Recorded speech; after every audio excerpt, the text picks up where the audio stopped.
What's going on, everyone? Welcome to episode 2 of Enter the Javelin, Mixer's first Anthem community web show. Glad to see everyone here and appreciate all the continued support on Mixer, Twitter, Discord, YouTube as we expand the positivity for the potential of this new IP. My name is Lupo, for those of you who don't know, and tonight we have Wade from Mulehorn Gaming, the editor of Mulehorn Gaming, founder and co-host of the Analog Assault podcast, Mixer broadcaster, and fellow stream team member in The Shed. Yeah. But I affectionately know him as Mule. Mule, how you doing tonight, man? Good, man. I feel like you need to say like Mule first of his name after all that. Yeah, it's like, I don't know. It's like in a professional sense, like I see you as Wade, but like as a friend, I call you Mule. Like, I don't know, like Yeah. where you decide, where you draw the line.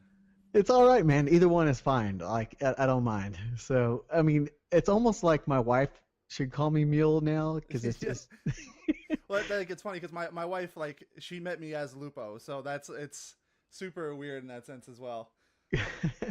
So you guys have a website, mulehorngaming.com. Talk about that. And like, it's not just a gaming website. It's a community. So explain that a little bit.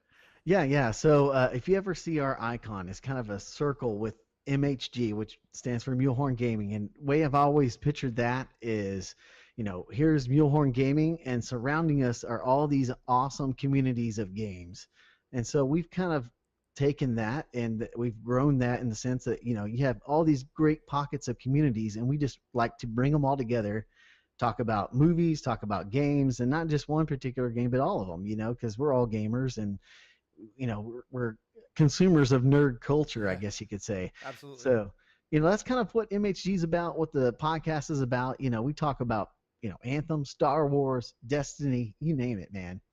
Yeah, and I think it's like a great meeting place for a lot of different people. Like I've, you and I have known each other for about 2 years now, and Yeah. I didn't get heavily invested into your community until like about maybe a year and a half or so. It's just incredible, like the diversity of the people in your community.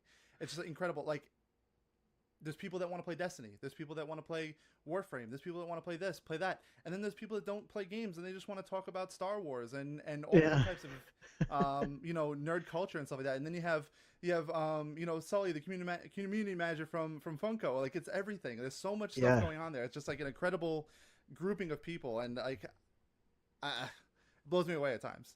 Yeah, man, and I'm really excited too because we're finally getting more like developers in our Discord as well. Oh yeah, definitely. Like, here a little Solar Purge, an indie game coming out soon.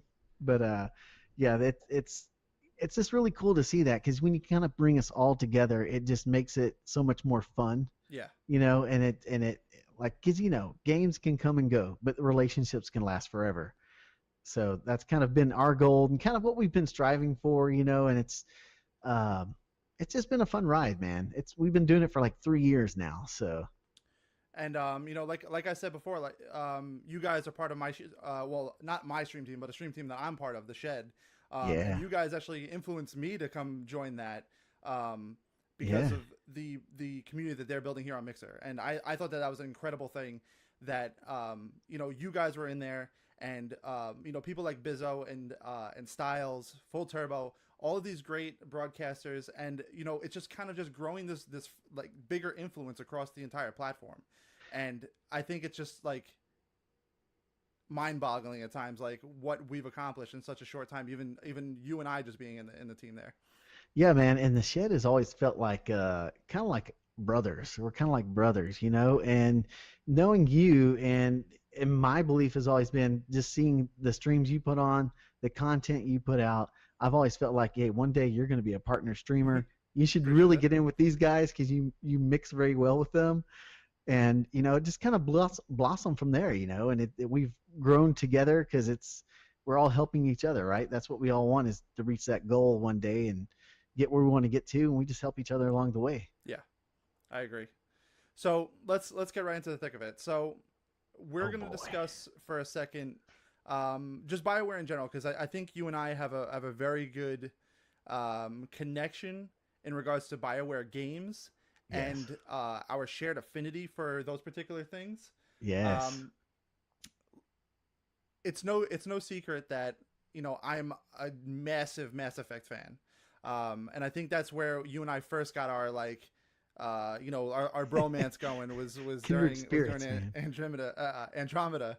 Yeah. But I mean, it's bigger than that because Mass Effect 2 was one of the most influential games of the last generation, Yeah. and it really put BioWare on the top of that particular genre.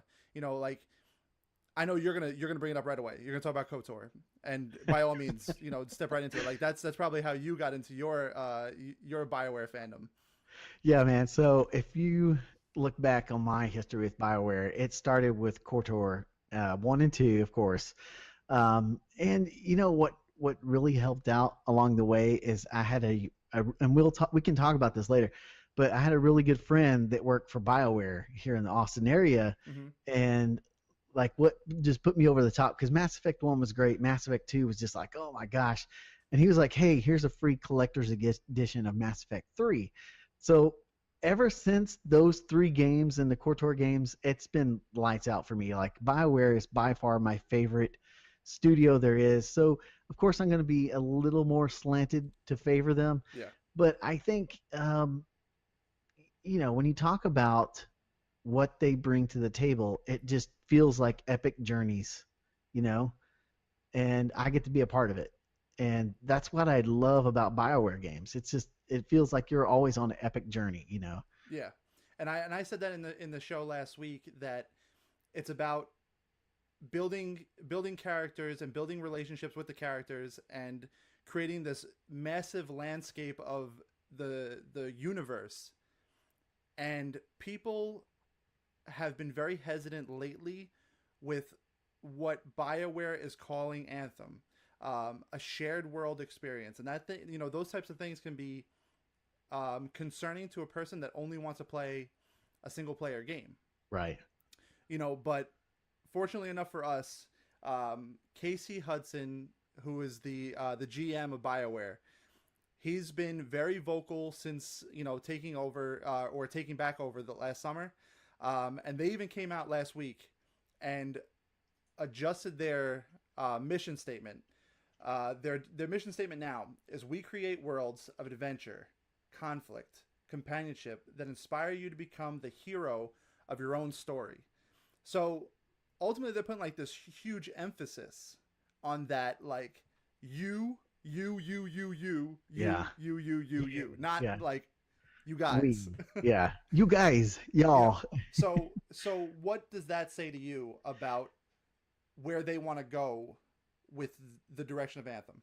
So when it comes to Anthem, and you get the whole like some people are worried about single player games. I'm like, no, single player games aren't dead. People are worried about the history with the recent cancellation of the Star Wars game and things like that. And what I like to point people to is Mass Effect 3. And I get to say, look, BioWare, Mass Effect 1, 2, and 3, KOTOR 1 and 2, Jade Empire, all these games have been great single-player focused games. And people were really worried about Mass Effect 3 with the multiplayer that they introduced.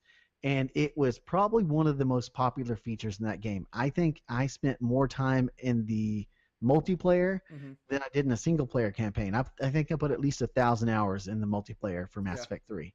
Like I was like in the rank top 2% or 1% of the world in that game. Like that's how much I played it.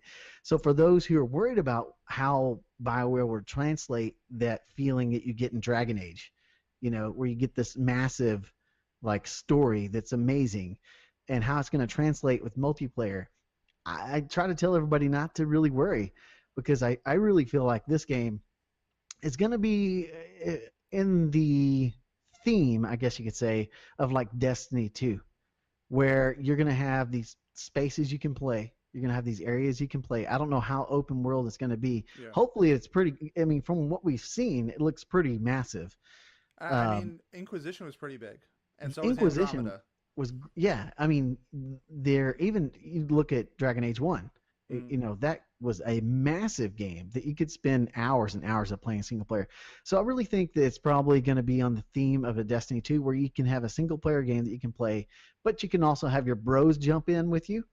So I'm thinking they're probably going to design it around some centerpiece NPCs, kind of like if you played a Halo, and you have Chief, and then you have this centerpiece here. Yeah. You have the Admiral here, and you have this person here, and they interact in the game, and they can play in the game with you. You see that in Destiny as well. We're like, oh, I get to play with Cade for a little bit here. Oh, I get to play with Ikora right here for a little bit. And I feel like that it would be not really dumb, but just not smart for them to look at successive games like Destiny and other games like it and not have a little bit of emulation of that. Yeah, I agree 100%. And I think that's where EA wants to go at this point. Like, Anthem has been in development much longer than those games were even a thought of. I mean, Destiny was shortly after Reach they started working on things like that. Mm-hmm. So that's what, 2010, 2011. The Division came much later. So they're definitely looking for those, those particular games for inspiration. But you can't count out games like Diablo and Division as well, because Diablo has just been a well-supported game for years. Like even Diablo as it stands right now, Diablo 3, still going very, very strong. And it's Blizzard, right? Yeah, absolutely. Yeah. And man, like Minkus is saying in chat, do you think it'll kill Destiny? I don't think no game will kill another game. It's developers. But when you think about Anthem and you think about the potential, I mean, people, at least the people I know and myself, I freaking love sci-fi shooters. Yeah, same. And for those that are worried about the single player experience, I don't think you're gonna have to worry about it, because I think they're smart enough. They're gonna set it up to where, kind of like Destiny, if you want to go solo, you can go solo. Yeah. And so Bioware has always been that way. They've always been a single player minded kind of company, I guess you could say.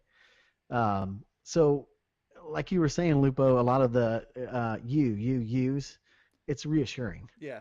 And actually, Dark Life just said exactly what I was going to say next, is that you need the competition to drive progress. Yep. You could see how Division's release made Destiny work harder to be a game that more people wanted to play consistently. Right. I think with a lot of us playing games like that now, Destiny, Division, we want a ritualistic game, and EA wants to have that as well. I don't think they're going to be silly enough to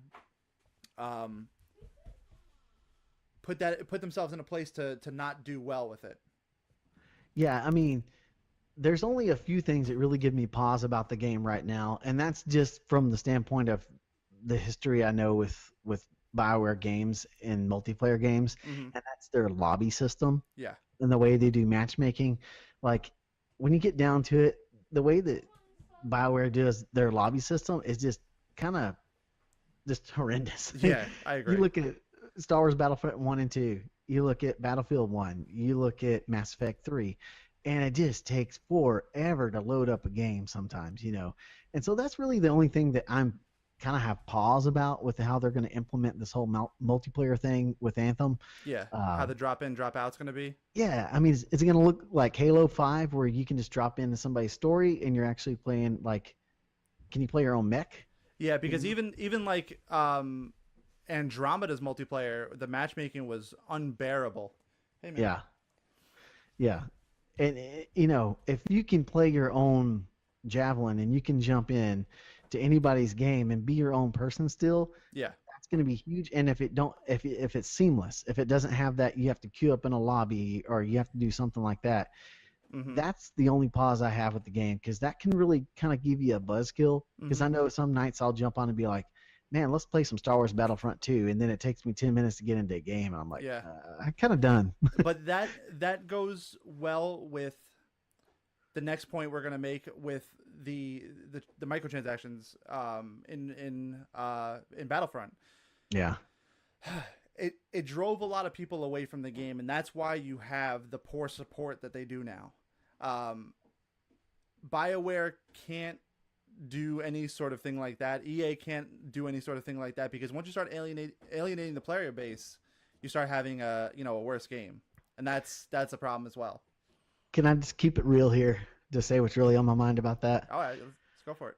So, in my opinion, a lot of the people that you saw in Reddit and Discords all across and Twitter, I'm willing to bet that at least a large majority, I'd say 75% or more, never put that much time into the game to realize how, yes, you can basically buy certain items to make your character better, but it was still so well balanced. If you had any decent level of skill, Yeah. you could offset that. Yes. You know, Like the idea of it and the execution of it were pretty bad.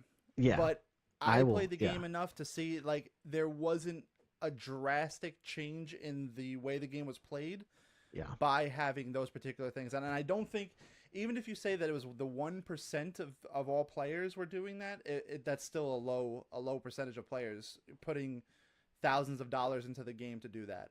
So in the large player base that they had at launch, it wasn't drastically affected like that. Yeah, and I would even say now where they've brought the micros back, I haven't noticed a big difference. Now I would say you can probably notice a difference when you have someone that's very skilled and has a maxed out character. Yeah. Because then you just have two things working in their favor.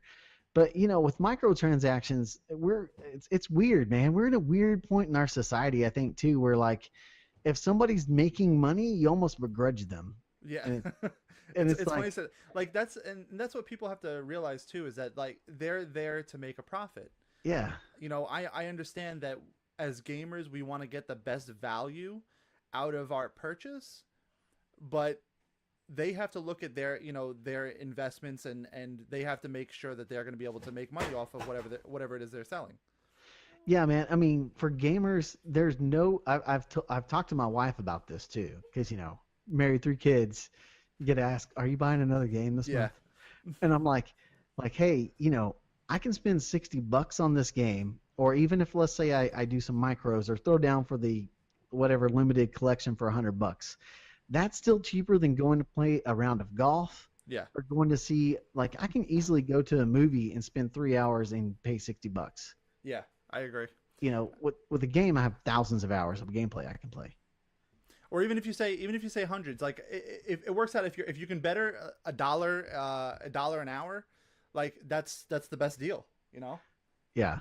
And so, in my opinion, the way microtransactions work and the way that I've always seen them, and you can take this too with like collector's editions and things like that, is, for example, Mass Effect Andromeda came out. I bought the $100 version of the game before I knew anything. Yeah. And same. the reason for that is, one, it was a way to give a little nod to Bioware and say, thank you for working hard. I support you.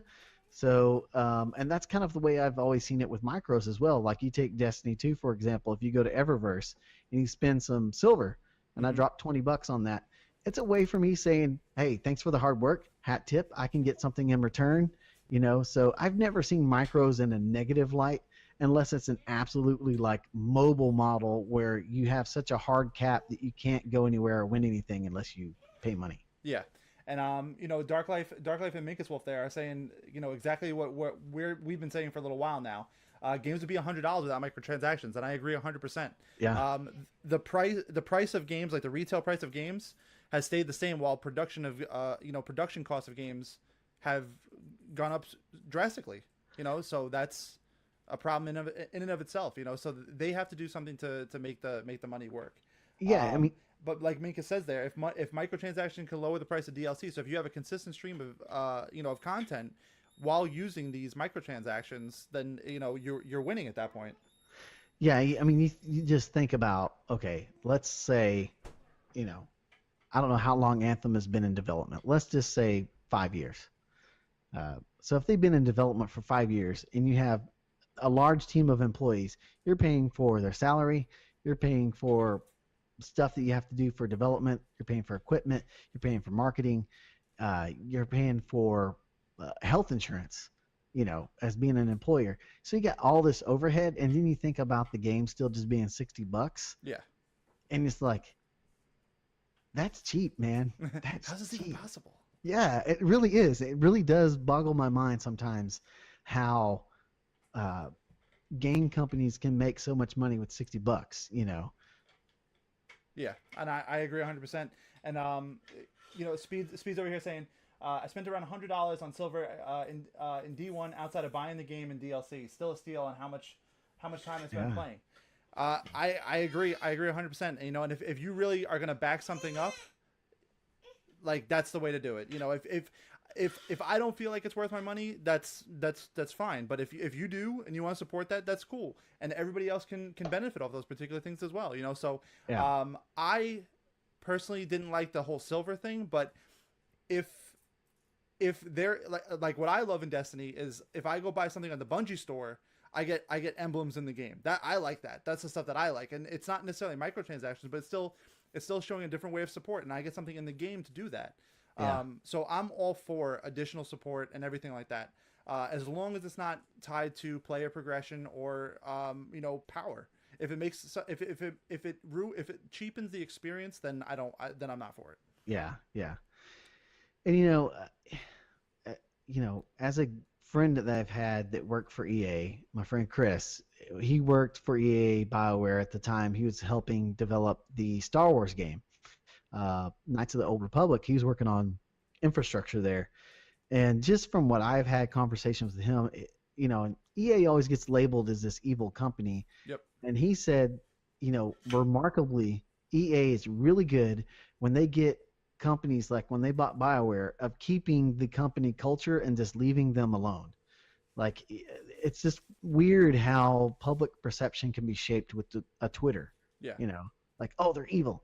No, they're just trying to make sure that they can pay their developers and that they can put food on their plate for their families and make a great game at the same time, So I don't know, man. Like, you see a lot of things like that where people like the idea of a free-to-play game, but even free-to-play games are littered with microtransactions. There's games like Warframe where you're constantly putting more money in to get more out of it, and I like that. For me, is not worth it. But yeah, I remember seeing somewhere that like free-to-play games, only about 10% of them actually succeed.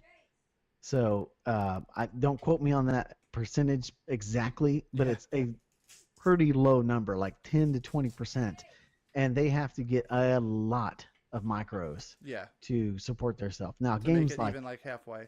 Yeah, I mean, look at Fortnite right now. There's so many people that are playing it, and they've made so much money on micros that's not an issue. But you look at other games, and that's why you see more of a mobile gaming kind of hard line with micros, so that they can pay for all the stuff to keep the game going and pay the people developing the game. So, yeah. Yeah, So, I agree 100%. So with all that said, we'll move on to some other things that they said in the earnings call this week. They had their 2018 financial recap, and they went over those things like the microtransactions. They said they're going to push forward microtransactions, but they're not necessarily going to be in at launch for Anthem. Which is, it's reassuring that they're not going to say, okay, we're going to give all these, microtransactions right up front. It does set some assurances to the people that are wary about those particular things. But what's most important now is they confirmed that particular release date. And that's very reassuring at this point. We're already pushed back a little bit from initial, that initial launch date they said, which is going to be like the end of 2018, and we're pushing to the early 2019. So they did confirm that, and they're on track to make that. So we'll see more in the coming futures. Yeah, and it's good that we actually know a release date now, because it can kind of bring a little bit more hype to the game.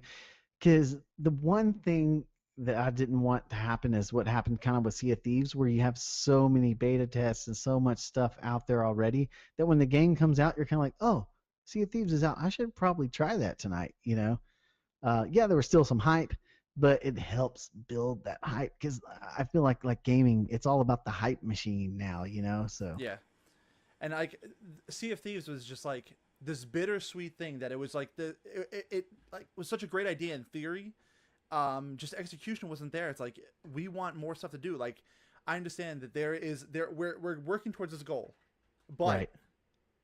Why don't we do different things to get there? Like I'm tired of doing the same 3 things over and over and over again. You can say that about any MMO type game, but I think Sea of Thieves was just right down to the root of it. Like if they didn't have any PvP in it, it would be unbelievably boring. That made the experience. Yeah. And I think with the one of the benefits that EA has, especially with Anthem, is that they have quite a few mobile games that make them good money. Yeah. One of those being a Star Wars Heroes Oh yeah. game. I have it on my mobile phone, but I play that all the time, and it's so freaking hard not to spend money in that game. And I've resisted thus far, but I know people that have dropped hundreds in that game. Yeah. And so EA does have that benefit. And so, when we finally get the release date, we got, as you were saying, it was pushed back a little bit like that. I'm excited we finally get some information on that so we can keep building the community, because like community is what keeps games going.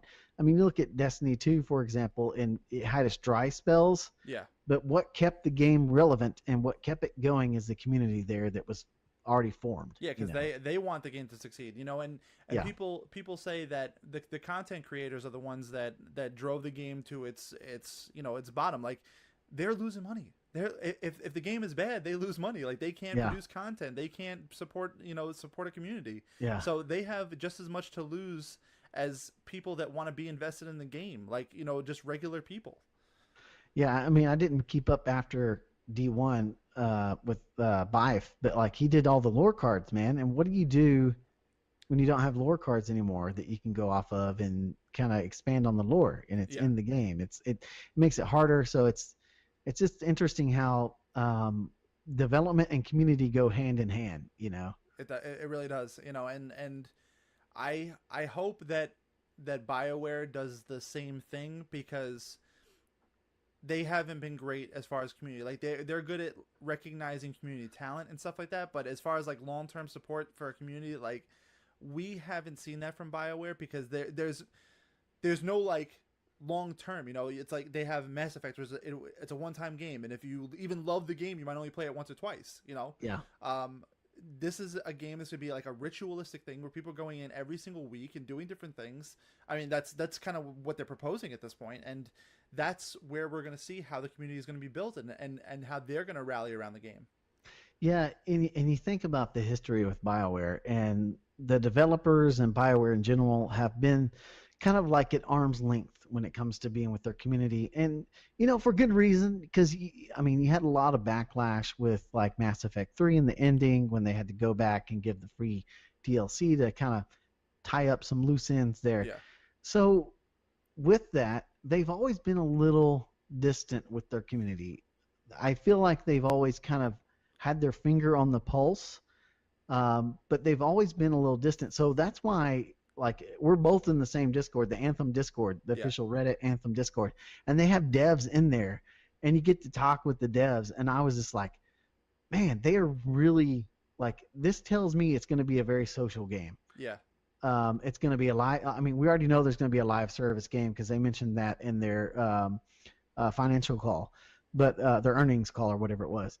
But we know it's already going to be a really social, and so to have their devs stepping out already like a year in advance, because last E3 when we saw some stuff, that's telling me kind of where this game is going, and why I've called it kind of in the theme or formula of like a Destiny 2. Yeah. I'd be okay with that, man. I would be, honestly, I would be okay with that. But I mean, like, they've been very active everywhere. I mean, Brennan Holmes, who is a technical design director, like, that's like top 5 guys. Yeah. Maybe top 10 guys. Very active on the forums, reassuring people's hesitations.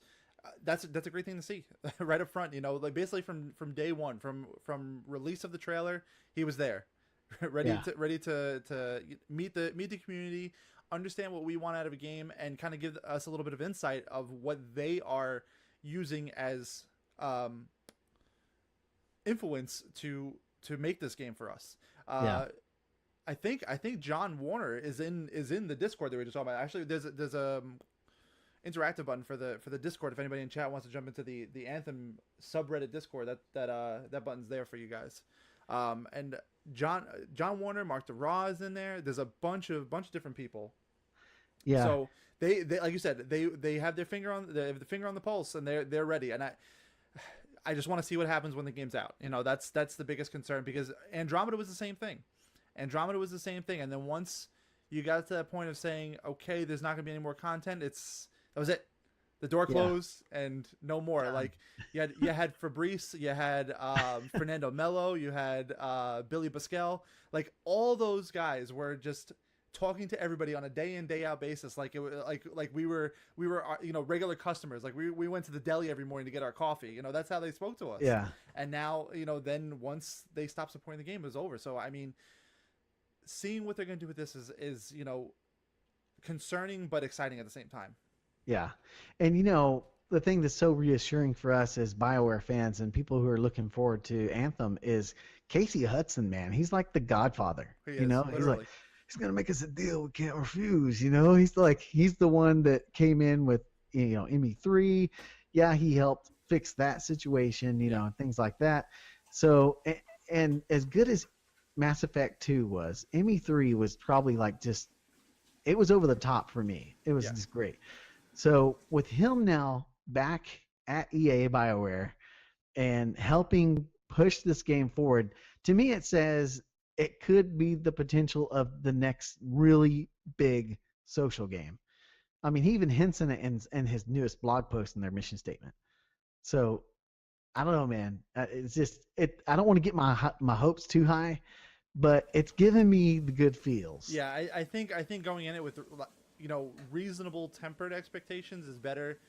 That I'm not even gonna lie. I'm overhyped. I'm overhyped for this game because if you take every good thing about BioWare and Mass Effect and then blended it with the good things of Destiny and Division, that's what this game proposes it's gonna be. And just the idea of that just makes me absolutely happy, like a little kid ready to, open the Nintendo 64 for the first time, and. Yeah, and it's intriguing, man, because he talks about companionship so much in that little blog post, and that's really that's what made Dragon Age and Mass Effect so cool, is because you're like, man, I got to see Grunt do this, or did you see Rex? Like every time I see him, he goes Shepard. It's like you get these cool, or I don't know, man. There's so many things like with Dragon Age, you kind of get to see who the Grey Wardens are, or Hawk. You get to see Hawk, and Hawk's one of my favorite characters now in Dragon Age. I love that character, and Dragon Age 2 was considered not as good. One. Yeah. Even though it's the only one I played all the way through. Yeah, and the character development was great. Yeah. And great story, and so it makes me intrigued. Because, there's a little tidbit at the end. He says, Anthem represents one way to deliver innovation and new experiences in the spirit of our mission. Which, how's he going to do that? Yeah. Because, and the only... as it stands right now, we think that everything's been done already. Right. So what are they going to do? What are they going to do? They're saying so much, but giving us so little at the same time. And we're all sitting there on the edge of our seat like, what are they going to do? And for us as gamers, the only thing we can do is draw correlations to things that we've played. Yeah. And so that's the only thing I can think of is man, how it'd be kind of like a cross between Halo 5 and Destiny 2. How would they make that work? Because obviously they're still going to keep the companionship aspect in there because he made that a big deal and put it in bold. Yeah. So. Yeah, exactly. But yeah, companionship is in big bold letters in this new mission statement. So it's definitely something that they're focused on. But I don't know if companionship is going to be the in-game companionship or the multiplayer companionship. If it's going to be part of the drop-in multiplayer experience. We don't know. Yeah. And I don't think we're going to know for a few more weeks until E3. I want to take some of these questions because a lot of these were good. Where was it? So many good games get overshadowed because of poor launch dates, and a lot of games are running from Red Dead right now, with good reason, very, very good reason. Red Dead, the original one, launched in 2010, so people have been waiting 8 years for this game to come out.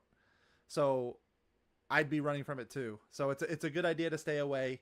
And like Nate Johns did say in the chat, with how well GTA 5 has done long term, that's been out 5 years and it's going strong. You can't mess with GTA 5 right now. Yeah, it's one of the most successful games ever. Yeah, absolutely. But you know why? We'll tie this all back in. The reason why it's doing so successful is because of microtransactions. There you go. Yeah. Evil micros. Rockstar hasn't put out another game or even thought about one since introducing microtransactions into GTA 5. Yeah. So take the good with the bad, I guess. But I did see one more question. What if Scoob said, what if they introduced a subscription service with all the DLCs included with that or goodies? That's actually a conversation that's come up a few times recently. So say if they did it like Final Fantasy 14 or World of Warcraft, where you had a monthly subscription service. Obviously, you'd have to set the bar somewhere of saying where you paid for it every month, like how much you paid every month for it to have value, and then the consistent stream of content would be the other concern with something like that. I'd be for it, as long as the stream of content was good. I'd be all for a subscription service. This is where I'll diverge from you, Lupo. Mm-hmm. And that I would rather not see a subscription service because for me as a gamer, I want choice. You know, if I want to support you, I'd rather have the opportunity to do it rather than feeling like I'm forced I have to do it. Yeah. Because that's what some people will think. Some people, even though it's not really that way, it's just a live service. Some people will think, oh, you're forcing me to pay this subscription so I can access your game. That's exactly what they'll think. And I think it would be better for them, especially with kind of their whole blow up with Star Wars Battlefront 2 and the micros there. It's better for them to say, look, you can support us by doing X, Y, and Z. Here's this DLC we have here. Here's this DLC here. Or having some type of live service where, like, here's what you can grind for, you know, in the game. You can go and get this Javelin suit. But if you want to kind of quicken that, here's something you can purchase to help quicken that. You'll still have to grind for it, but it'll help with the process. I would rather something like that where I have choice rather than like to get any of it, I have to do a sub, and then there's also micros on top of that sub. Yeah. Like I said, I'm not like saying that that's what I would want. If they guaranteed like you're going to get this big thing every single month, I'd be a little bit more pressed to do something like that. But that's just me. Yeah. I mean, you gotta find a way to support the game. I mean, there's a reason why micros came back to Star Wars Battlefront 2, because you can't make content for free. You just can't. I mean, you have to pay someone to make it. So, I mean, that's why I think, like we were saying earlier, micros aren't a bad thing for me. Yeah. I'm okay with them. Mingus Wolf said, would rather see what they did with Destiny of grabbing game and 2 DLCs up front for a smaller overall price. Yeah, I could see that. Like if you paid the $100 and know that you're gonna get 2 like substantially sized content, content drops in that time frame, that might be okay. But like Mule said, you do have that option. It's an option. And I think most people do want that now. They want the option to pick when they buy or support if they feel like the support is warranted. If I'm happy with something, I buy up front. Like I did with Destiny. I did with Destiny 2. But Division I didn't. I was sold on Division, but at the same time, I'm glad that I didn't. I'm glad I didn't up front. Yeah, and the big thing for us, at least in our age bracket, we're not young 18-year-olds. We kind of grown up with video games. Collectibles, man. Yeah. Give me that $100 version where I can get some kind of collectible. Like, give me a little Javelin I can put on my desk at work. Yes. And like, I'll pay $100 for the DLC and that. Yeah. That's my Funko. I mean, personally, I'm already sold on the collector's edition because of just like my love for Bioware and the things that they produced over time. But I'm not everybody. I am not everybody, and I know that for sure. So the next big thing for Anthem is going to be E3 EA Play, which is going to be in 3 weeks. So it's like the weekend of June 10th, 9th, 10th, 11th is EA Play. E3 is then that week. So that's when we're going to see the next big thing from Anthem. So what do you think we could expect to see? I think a lot of people are going to see something that feels very similar to Mass Effect Andromeda, at least engine-wise. Because if you look at how the Javelins jump, how they move, it looks almost exactly like Mass Effect Andromeda. The way you jump, the way you move, the way you shoot, the way you lock into targets. It it at least looks and feels by looking at the trailers and videos very similar to that. So I think what we'll probably see is a little bit more gameplay while we're EA Play, because obviously EA Play. So you'll see a little bit more gameplay. I know they said they don't have any capture stuff set up, so I don't know how much of that we'll get to see on YouTube. But we'll probably see a little bit of that. And I would guess we may get teased with, hey, pre-order the game now and you'll get early access with EA Origin or EA Access. Well, that's another interesting topic that I'll bring up just in a second. I wanted to touch back on the Andromeda thing because I started, cranking the brain a little bit, and maybe putting on my tinfoil hat a little bit. But what would you say if they built Andromeda as a game that wasn't Mass Effect, but used it to test all of these different things like the Frostbite engine and all these different abilities? Like, how would you feel if all of a sudden you saw the barricade in Anthem? Because that's not something that was in Mass Effect before. Yeah. So basically, if you take everything, like you said, there's a lot of jump jetty things and all this sort of things. How would you feel if you found out later down the line that Andromeda was basically a test engine, and they just slapped a Mass Effect name on it just to make some extra money? I don't want to say it because I enjoyed it, but at the same time, you can see that at this point. Yeah, I mean, I wouldn't feel bad because I still enjoyed the story. Yes. I still got some more story from Mass Effect, but that's the smart move. I mean, game developers do that all the time. They reuse assets, they reuse engines. So if they already have something that works, why not go with something that works and where the bugs are so you can fix them? And you're already that much further ahead in the developmental process, So a little part of me would be like, this feels very familiar, but I wouldn't be like mad or sad about it, Because I mean, Rockstar is very well known for doing things like that. You can go down the list of games between GTA 4 to GTA 5 and look at all those things that they implemented in those types of games and then put into GTA to say, hey, look, like all this stuff worked in the past. Now we're going to use this in our flagship title. So it's not out of the realm of possibility of something to have been done. All right. So the next thing I want to talk about before we just discuss E3 in general is you did touch on the fact of saying early access. Yeah. Now, there are rumors and ideas going out that early access may actually be true early access, which I don't agree with. I'm just playing devil's advocate now. Yeah. With all of the other EA games launched in the last couple of years, you do see that they do the Origin Insider or the EA Access, and they give you that couple of days early access, like a 5-day early access trial or something like that. Yeah. What are your thoughts on that? Do you think it's going to be something do you think that they could put a AAA title? This is the AAA title that a lot of people are waiting for. Do you think they would put something like that into early access, or do you think that they would just give us like that 5-day thing for being part of the subscription? I'm pretty sure they won't give early access to everyone unless you're like a what do they call them? Like a EA special player or something like that, where you can get it a little bit earlier than everybody else to beta test and write a review. Just with the history of Bioware, they've always been with whatever game it is. If you have EA access, you get that perk of playing a beta test 2 days longer than everybody else. Or you get the game 2 days before everybody else. Or you get DLC 2 days earlier than everybody else. That's kind of usually how they've done it with Origin and EA Access, and I think that's probably what is going to happen when Anthem comes out.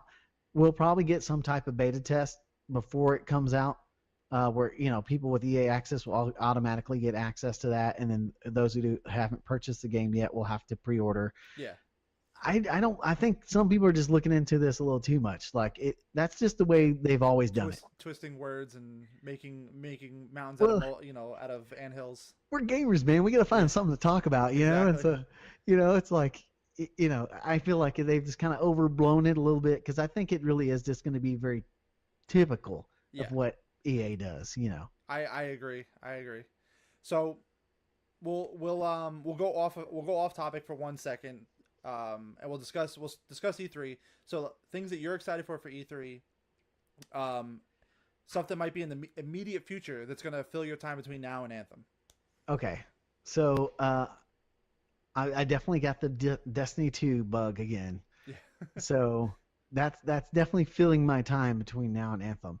But really, the two things that I'm probably three is that new samurai game, the Ghost of I Oh can't remember. yeah. I Dark can't Life remember how probably can say it off the tip of his tongue. Shirahima or something like Yeah. that. I know the game you're talking about. That game looks freaking amazing. Like, And that's a PlayStation exclusive, correct? If I remember correctly. and actually two of them are PlayStation exclusives. And this is the Xbox guy here. I know. So it's like, but you're a defector now. I just want to play good story, man. That's all. Yeah. Do people give you crap for having the gamer tag Mulehorn 117 on PlayStation as well? I haven't got anything yet. Yeah. I mean, God of War, dude. You got to play it. But yeah, I mean, that I'm looking forward to. I'm also looking forward to Spider-Man because, like, as a kid, the two comics I read the most were Spider-Man and Superman. And, like, I still have issues from the early 90s when they had Spider-Man versus Hobgoblin and Green Goblin. I still have some of those issues, like, in my attic somewhere. But those two games, and then, of course, Red Dead. I mean, like, if you're breathing, you're going to be excited for Red Dead. So, I mean, for me, that's the things I'm looking forward to. Of course, the Anthem EA play, but between now and Anthem, it's definitely going to be Spider-Man and Red Dead 2. Yeah, I would definitely have to agree with the Red Dead. I don't know what else I'm like really looking forward to. I'm looking for something that they announced at E3 that kind of just like is off the beaten path. I've heard some rumors about different things, but I'm waiting for concrete evidence. Yeah. Before I say like this is what I'm gonna play. Yeah. Elder Scrolls 6, Dark Souls. Dude. Were you? Okay. Which I read that in a chat today. Someone said like I don't want to hear about another Elder. That was you. You said that. I said DLC Elder Scrolls Riding Dragons or something. It's like, but dude, you know something else? I mean, I know it's probably going to be there, and I know that's part of my gamer tag. I love Halo. Don't get me wrong. I don't want to see another freaking Halo. Yeah. Like, I know they're probably going to say something about Halo coming to PC. Because of the whole. Yeah. Dorito. But, I know it's not Dorito like the chips, but it's like El Dorito. It's still fun to say Dorito. Yeah. The other thing from E3 that I'm potentially curious about is the new Bethesda IP Starfield. Yes. So like you said, sci-fi, potentially guns. I'm sold. Don't even have to hear anything else. It's Bethesda. They've been very good about their games lately. It's just the thing with Bethesda is. Don't give too much power to the players. Control your own game. But don't take away from it too. It seems like the whole situation with the creator program, whatever they decide to call it for the mods or whatever like that, has just been an absolute mess. But I can see them announcing a new Elder Scrolls. Like it's not gonna be Skyrim. Like people just automatically say Skyrim because it's been the most successful of all the Elder Scrolls games. But so I know for sure they're having a new IP because they've had a community manager position open here in Austin, Texas. So they even have a new studio here. So, but please no Elder Scrolls 6. Like, give me something else, man. I think Fallout 5. I think they'll tease something about them, but they need like a new bread and butter like mainline title. I actually had a conversation with Dark Life about that Saturday, where they do their own things very well. You have Elder Scrolls has done well. You have Fallout has done well. Doom and Wolfenstein are id Software. That's really not like a mainline Bethesda product. So they need new. They need fresh. And that's BioWare's doing the same thing. And like there's not a problem with putting fresh ideas out there. Yeah.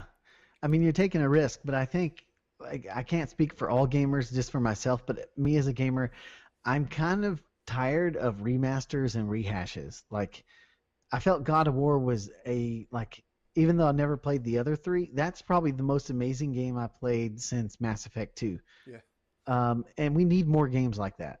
Original story, like new IPs. And that one was like just so different from the others. It felt so new. And so we need that, man. We don't need a Halo 7, Halo 29 Yeah. in 2032, like I don't need another Gears. Like I don't get me wrong, I love those games. I love the stories, but give me something fresh and new, And I think that's why Destiny was originally so successful. Like new sci-fi shooter, like heck yeah, man, let's go. Yeah. Dark Wave always brings up Mech Assault. Whenever we talk games and remasters, Mech Assault always comes up. I think they need a new IP. Speaking of, we talking about Bethesda, because that's what we kind of agree with. Yeah. Assassin's Creed. I think they might announce an Assassin's Creed, but it wouldn't be more till like next year release. I think Ubisoft has really wised up to that, oversaturation of their own titles, and just is going to really wait till next year to announce new. What if we see another? We're going to see Madden, I bet you. Some kind of Madden. Yeah, some Madden. some kind of Madden. 2019. Yeah. All right, so we're at the point where we're going to take anybody's questions about what we feel about Anthem. If people are unsure about particular information in regards to Anthem, because I've done my homework. Let's say I've done my homework, so we'll take some questions in the chat here about any sort of things. Anthem related or otherwise, we'll spark conversation and kind of. Yeah, does Lupo's beard look better than Mule's beard? I just got a haircut this week. I had to trim mine. Like I had to trim it down for work, so yes. Dang, yeah, I set myself up for that one. So yeah, and man, like I was saying earlier, I really do think like when you're bringing up how if it's going to be very similar to Mass Effect Andromeda, I think go with it, man, because when I played that game, single player game, it was just so fun. It was so good, and reusing those particular gameplay mechanics would be very beneficial for them. Very beneficial. Scoop says, how many people per team? I know the trailer showed co-op, but the size of the fire team. From what we've seen, it's 4. But that doesn't hold true to like a raid, a raid activity or anything larger than that. That's certainly possible that there might be a larger scale thing, but right now the base team is 4. Yeah, and that's a good size, man. You get more than that, you just get people like me that Mulehorn Jenkins it, and you're like, where are you, Mule? We're trying to do this here. I agree with you. Anthem has a chance to be great, but but it could be crippling if it's a dud. Pal, I agree with you, man. I don't think it's gonna have a negative effect on BioWare's legacy, but any potential for them to do more is pretty much gone. We'll get the next Dragon Age, but that would probably be it at that point. If Anthem doesn't do well, that's that's the nail in the coffin. Yeah, I mean, as much as I loved Mass Effect Andromeda and it sold well and it did well, just the perception for some reason didn't connect, and they can't afford another Andromeda. I agree. Do we feel like it's going to be almost a reskin of Destiny but better? No, and I think if anybody like has that expectation, they might set themselves up for disappointment. So you really just have to go in and say this is Anthem. It's not Destiny reskinned. It's not the Division in space. It's something completely different. Yeah. So I think we all have to just have reasonable expectations about what it could be, have an idea, but don't set a concrete idea of what you think it could be, because you might get disappointed. And I think that's a lot of why people get upset about new releases. Yeah, I mean that's why I've said in the theme of Destiny 2, because that's the only thing I can draw upon from game experience. It's going to be that I can at least try to compare, because like you think about when the Division was coming out, the only thing people could compare was Destiny 2, right? Yep. So you get the comparisons, even though it was so vastly different, just because no one had seen the game and didn't know how it's going to be. Yeah. They dropped the ball and DICE will make Dragon Age. I don't think that's going to happen. I mean, it's definitely funny to speculate that it could happen, but I don't think that it would actually happen. They're gonna shoot swords like Zelda in that game. But it would look amazing. It would. 60 frames locked. Yeah. I mean that's something we want to see too. See Anthem in 60 frames on console. Yeah, I mean, I know it's coming out on PC as well, right? So it's going to be interesting to see because like that's the flavor of the month, right? Frames per second. Everyone wants frames per second. So the frames, Duke, the frames. What will be the end game content for Anthem? We don't know. We have no idea. Absolutely zero idea of what it's going to be. Yeah. So I mean, there's shared world experience. There's some alien looking things to shoot. And I mean, we can kind of guess that it's going to be dungeony or raidy, something like that. Weird. But there's no like real concrete idea. Yeah. Interesting. We gotta go to bed. Yeah, Mika, thanks for hanging out tonight, man. Appreciate it, dude. 120 frames per second. I mean, Destiny 2 runs on 120 frames per second. It looks glorious. Yeah. If I had a better monitor, I'd be experiencing that on PC right now. I do have the 1080 144 now, so that's it looks really, really crisp. But I can't wait to get a decent processor there that's gonna let it run at uncapped frames. Yeah. I don't want linear progression system. Let me get lost. I agree with that. I definitely agree with that. That's the one downside that I had with Mass Effect 2 as comparatively to some of the other ones. You had those hard like stopping points. Like I want to go see this planet. I want to go help this guy's father or this, that, and the other thing. But no, if you get to a certain point, if you do a certain amount of percentage of game, cut you right off and you go to the next major boss fight. Those are things I don't want. If it's similar to Andromeda, then Subaru, you don't have to worry about that, man. I mean, because you could basically go back to any planet you want to or go to any planet as long as you've unlocked it, per se, and do whatever you want. There's so much stuff there to do. But let me ask you, Milo, like, how do you put to rest some of the concerns that longtime Bioware players have? Yeah, man. So one of the things I gotta say, because you're gonna have the single player purists that are always gonna be in contention with this anytime there's multiplayer mentioned, and there's really nothing I can say to put your worries aside for that because you're a single player purist. So anytime you mention the word multiplayer, you're gonna be a little on edge. But like I was saying at the beginning of the show, is to ease your feelings, I would just say, look how they handled Mass Effect 3. And that they gave you a great story. Some may be contentious about the ending, but they gave you a great story and a very replayable multiplayer. And they've learned a lot since 2010. Yeah, and so. I think the worst part about it, though, was that they forced you to play it. They did, yeah. For me, that was fine, but because I like multiplayer. Same. Yeah, but like me and Dark Life, we were playing a lot of it like when the game launched. Yeah. And he didn't get to where he needed to go.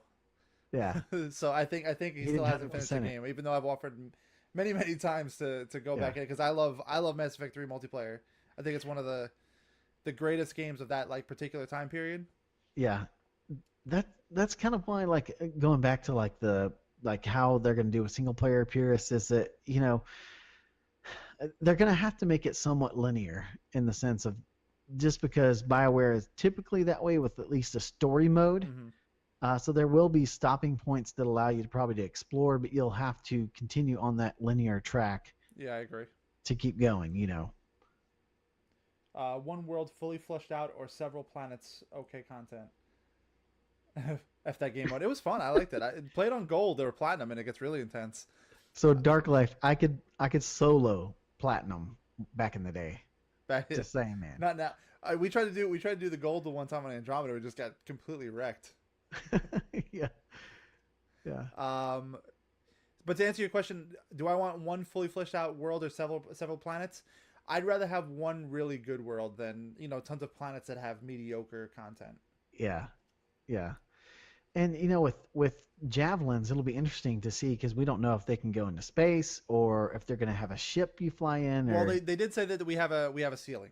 Like the okay, javelins do have a ceiling, but I don't know if like you get to a certain point and then you leave, you ascend, and then you're in space. That they yeah, never said that.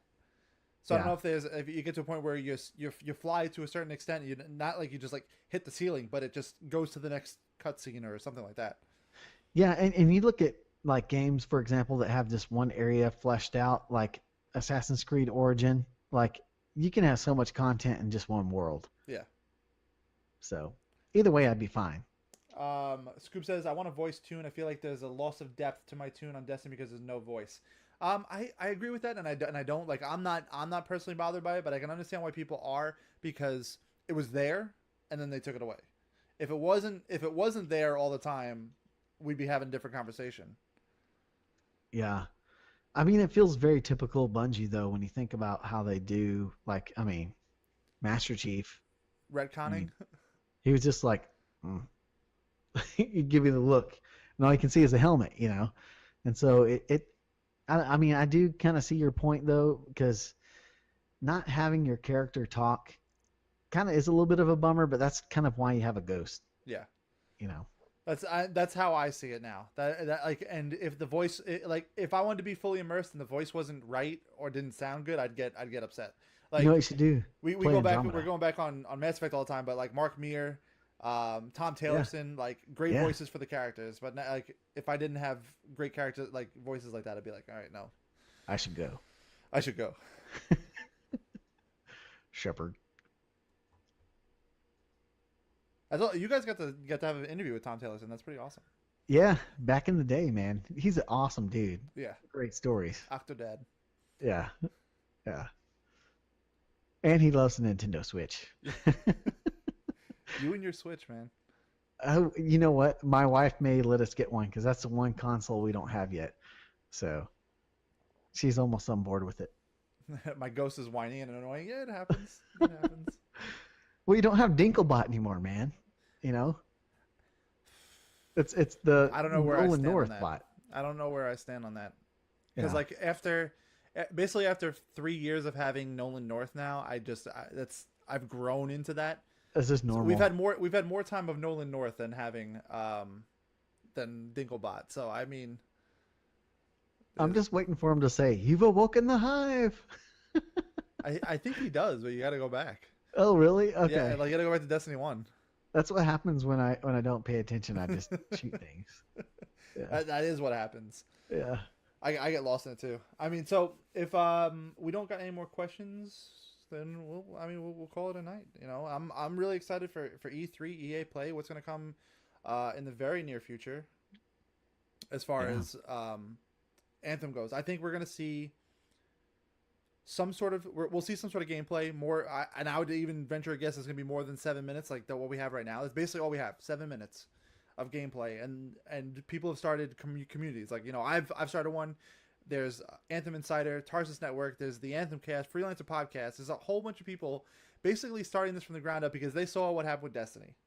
They saw the people that rallied around Destiny, and they wanted to create communities. And that's what I want to do here. I want to do that for the people of Mixer. People like that had huge figureheads on Twitch to kind of usher in this age of community, and I want to do that here on Mixer, and that's my biggest thing now, and really want to focus on that because I think with my love for Destiny and Mass Effect, it'll just be a simple transition for me to move into Anthem because it already looks awesome. It does. I don't even want to keep talking about it because it just looks awesome. My body's ready. My body is very ready. Be the cranky old man in your community. Yeah, I hear you, Scoob. How can the game fail? Lack of long-term support. That is like the one true way the game can fail. Lack of long-term support. If the game is good at launch, and then you have like this 6-month period of nothing, no communication, that's it. Game's over. Yeah. Like I was saying earlier, if the way they do multiplayer and implement it, if it's a really rough lobby system, that will put a little damper on it for me. Yeah, I agree. Also needs to be fun. Yeah, Nate Johns, I agree 100%, man. Like, we don't play games unless they're fun. Like, you don't play a grindy game just for the grind. Like there's got to be a fun aspect to it, whether it be fun because your friends are playing, fun because the gameplay is good, or just a great game, good story. Anyway, it's got to just be fun. I love this saying, and it's always stuck with me. My friend Chris, I was telling you, that used to work for Bioware, he said that what their managers and guys used to always tell them is that every day you get to come in and make fun. So approach your job that way, that you're making fun. Yeah. So it's always stuck with me. Producing fun. Yeah, it's always stuck with me when I'm seeing a game. I'm like, oh, they're trying to make fun. So it gives you a new lens. Yeah, that's really like the best way you can put it, because that's like the ultimate. I mean, I've actually discussed with my wife this week that there's opportunities that are inside my own. Like I don't have any video game development, but if I can go work for a developer, I'd do that every day. I'd do that every day. What are you doing at work today? It wasn't. Monster Hunter World wasn't horrible. It's just like the grind got boring very quick. Very quick. Yeah. You just didn't like it at all. That's fine. Well, you know what? Like the problem with Monster Hunter is that like they said this is what you want to get. All right. So then you have a directed path of how you want to get it, but the percentages were unreal. So it would take you like 20 monsters, which could be 40 minutes for a fight, to get one piece for this particular weapon or this particular armor set, and that's just wild grind. I mean, I've heard Warframe is worse. Yeah, I played it and it couldn't hold my attention. So, squirrel. Yeah, I moved on. Squirreled. Moved on. I played it for about a month, and that was it. Then Destiny got real good. That's Give me a good story and something to chase, like better weapons and mods. I'd be happy. I agree. That's the dream. That is the dream. Squirrel. Warframe is at least free to play. Exactly. So if you want to go in, play a little bit. If you don't like it, delete it. That's what I've done 3 times. Or buy it. or spend more money on it. Yeah. We can do that too. Yeah. All right, guys. That's what we're gonna call it there. Mule, thanks for hanging out tonight. Always appreciate it. We'll definitely have to get together after E3 and discuss a little bit more about what's going on. Heck always yeah, a pleasure. brother. We're actually be doing the Stack Up stream next Sunday. I will be doing the Stack Up stream for Mulehorn Gaming. Yeah. It's their Call to Arms event. So you want to just talk about that before we close up here? Yeah, man. So this coming Sunday and Monday, we're going to be streaming with a bunch of cool streamers, one of those being our bro here, Lupo. So, and it's all to benefit stackup.org, which helps support active and former military personnel. There's so much stuff that I can tell you they do, but the best thing I can tell you to do is go to their website, stackup.org. Yep, so that's next all day Sunday. For it's like what, 8 a.m. to 11 p.m. on Sunday, 8 a.m. to 11 p.m. on Monday. I'm starting at 6 a.m. on Sunday. 6 a.m.? Wow. Yeah. So, and then Monday morning, I can't remember. I'd have to look at the schedule, but yeah. All right, guys. Appreciate everyone hanging out tonight. Mule, it's always a pleasure. Yeah, bro. Everyone have a good night. Toodles.